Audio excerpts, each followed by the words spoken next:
नमस्ते सभी को। कथानक में आप सबका स्वागत है। आज मैं कोई नोट्स बनाकर नहीं आया हूँ, क्योंकि आज जिस मुद्दे पे बोलने जा रहा हूँ वो दरअसल दिल की बात कहने जा रहा हूँ।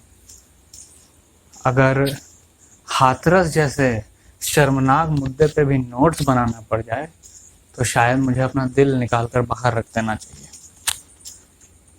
खैर, इस मुद्दे ने देश को झंझोड़ दिया है। हर ओर कहीं राजनीति है, कहीं आक्रोश है। हर ओर हर तरफ से लोग इस मुद्दे को देख रहे हैं, समझ रहे हैं, अपने अपने तरीके से इस पर सोच रहे हैं, निर्णय भी ले रहे हैं।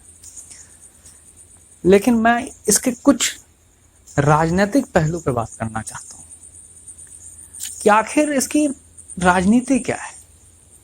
लेकिन राजनीतिक पहलू पे बात करने से पहले बस एक बारी थोड़ा सा जिक्र हाथरस के शर्मनाक और दर्दनाक इंसिडेंट का भी कर लेते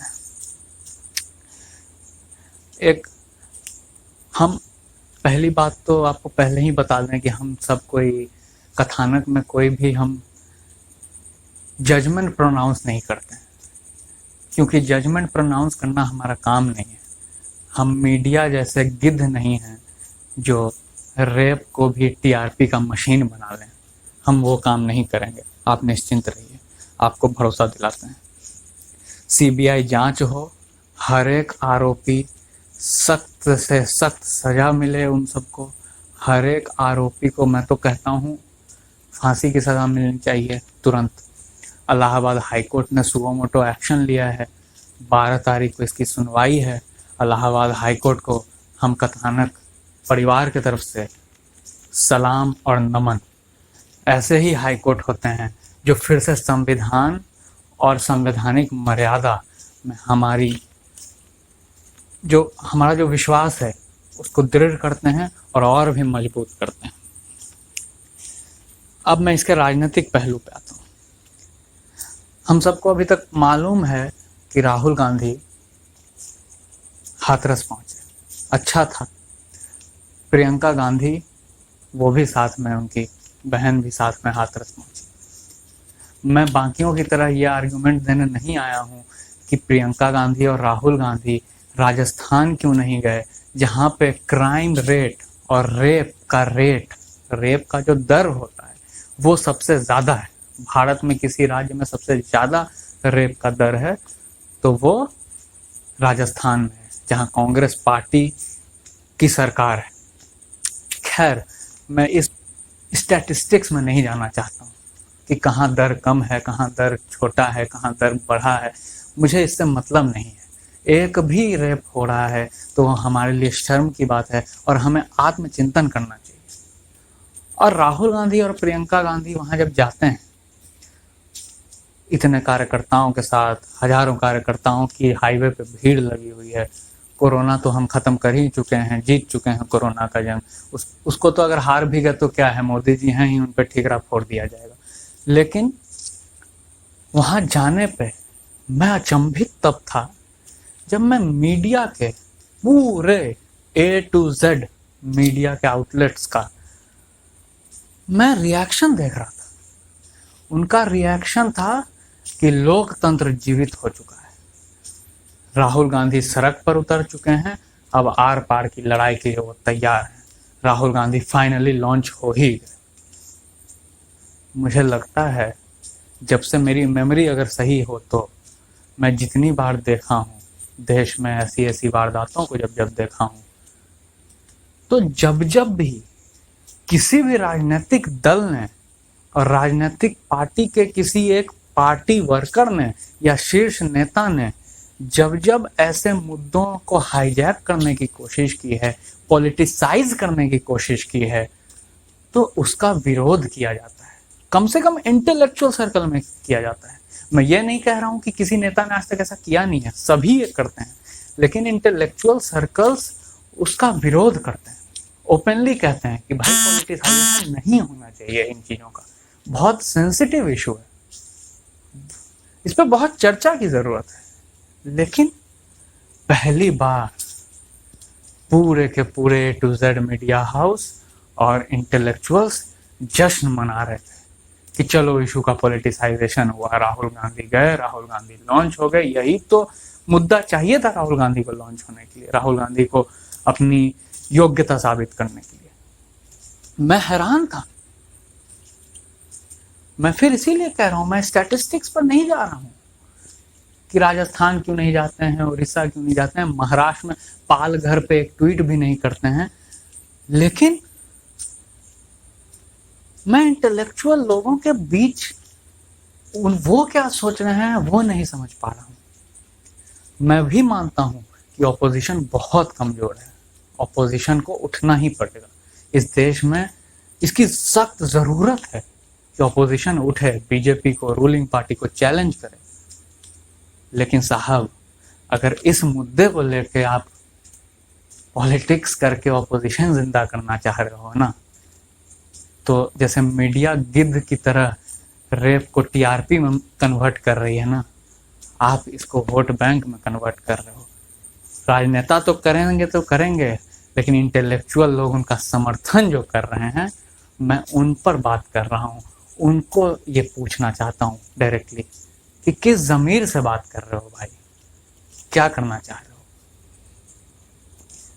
मैं हैरान सचमुच और दुखी भी हूँ। प्रियंका गांधी वाल्मीकि मंदिर गई, मैं बहुत खुश हुआ। वाल्मीकि मंदिर जाना चाहिए, मैं इसका कतई विरोध नहीं कर रहा हूँ। वाल्मीकि मंदिर जाना चाहिए, इस बहाने लोगों को मालूम तो चले कि हमारे शास्त्र, हमारे इतिहास के रचयिता वाल्मीकि जी किस समाज से आते थे, जिसको ये समाज सिर आंखों पर उठा के रखता है। लेकिन अब वही समाज क्यों आपस में बिखरा हुआ है, उस पर चिंतन की जरूरत है, इससे कोई इनकार नहीं कर सकता। इसके बाद राजनीतिक मुद्दों पर और आगे बढ़े तो भीम आर्मी के मुखिया हैं रावण जी ने यहाँ तक कह दिया कि सारे दलित परिवार को गन रखने दो। रावण जी से थोड़ा मैं आग्रह करता हूँ, मैं आदरपूर्वक उनसे आग्रह करता हूँ कि सुप्रीम कोर्ट ने जब दलित एट्रोसिटी एक्ट को ख़त्म करने के लिए नसीहत दिया था तो क्यों दिया था? क्योंकि 50% से ज़्यादा केस फर्जी थे। क्या चाहते हो 50% से ज़्यादा मर्डर भी फर्जी हों? ये किस दिशा में बात कर रहे हैं हम? समाज को तोड़ने की, बांटने की हर बात हो रही है। राजनीति करना है, इस मुद्दे पर राजनीति को सपोर्ट किया जा रहा है। भीम आर्मी के चीफ ऐसा बोल रहे हैं। मैंने किसी न्यूज चैनल पे इसका डिस्कशन नहीं सुना कि इतने बड़े जो सो कॉल्ड लीडर कहते हैं खुद को, उस और वेस्टर्न यूपी में उनकी पकड़ है भी, वो व्यक्ति ऐसा कह रहा है और उस पर चुप्पी बनाए हुए हैं सब। उसके समर्थन में कई पत्रकार, उसके समर्थन में कई एक्टर्स, नामी गिरामी लोग उसके साथ जंतर मंतर पे दिखाई देते हैं।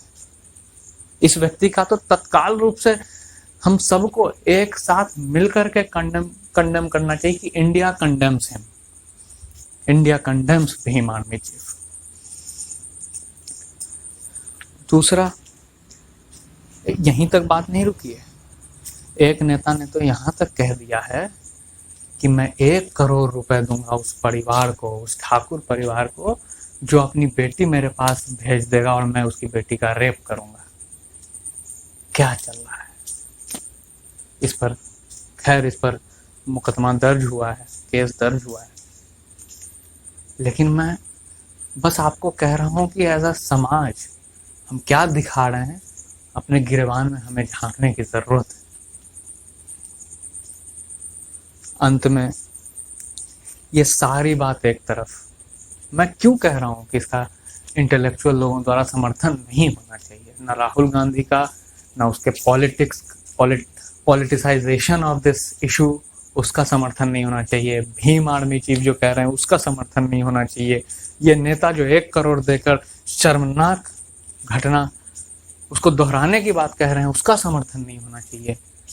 क्योंकि इंटेलेक्चुअल सर्कल्स में अगर इसका समर्थन नहीं होगा तो कुछ ना कुछ सार्थक चर्चा होगी, कुछ ना कुछ और सार्थक चर्चा शुरू होगी, रादर देन पॉलिटिक्स और 1 करोड़ एंड 2 करोड़।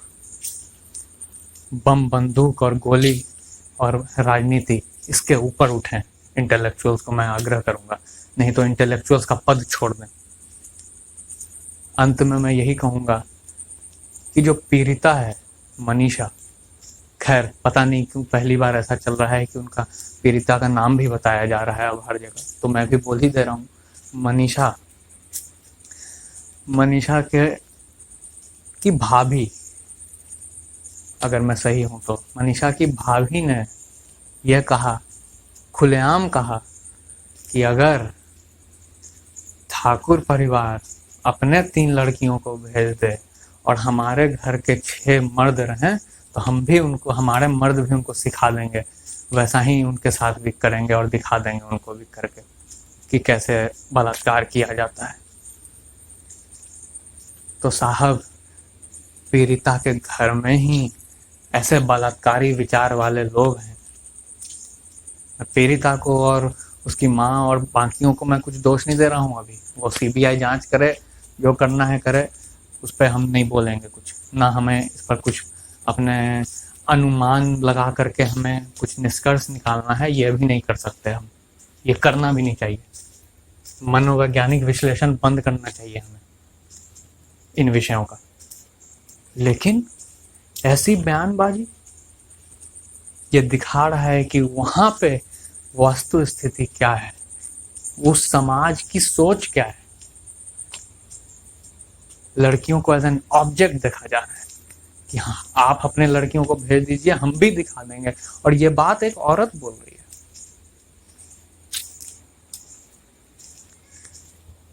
सुन करके ही सदमा सा लग जाता है। खैर, मैं तो यही कहूंगा कि इन गिद्धों से दूर रहें, सोचें, समझें, पढ़ें और अपना ओपिनियन खुद बनाएं। दूसरों का ओपिनियन कॉपी पेस्ट ना करें। अगली बार फिर मुलाकात होगी, तब तक के लिए नमस्कार।